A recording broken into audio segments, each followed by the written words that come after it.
પાંચ રાજ્યોના વલણો અત્યારે આવી રહ્યા છે. લગભગ 1.5 કલાક જેટલો સમય થઈ ગયો છે. સૌથી મોટું ઉલટફેર ક્યાં થયો હોય તો એ તમિલનાડુ છે. અભિનેતા વિજયની આંધી જોવા મળી રહી છે તમિલનાડુમાં. વિજયની ટીવીકેને સતત બઢત મળી રહી છે. તમિલનાડુમાં ડીએમકે પાસેથી ટીવીકે સત્તા છીનવી લીધી છે. પ્રથમ વખત ચૂંટણી લડી રહી છે વિજયની પાર્ટી ટીવીકે અને પહેલી જે ચૂંટણીમાં આ પાર્ટી અત્યારે સૌથી આગળ છે. તમિલનાડુમાં વિજયની ટીવીકે 63 બેઠક ઉપર આગળ છે.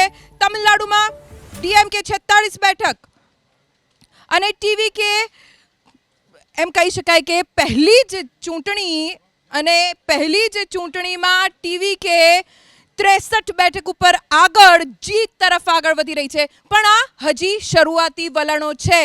બેલેટ પેપર પછી ઈવીએમની પણ મતગણતરી શરૂ થઈ ગઈ છે અને ઈવીએમના પણ વલણો સામે આવશે ત્યારે સ્પષ્ટ થઈ જશે.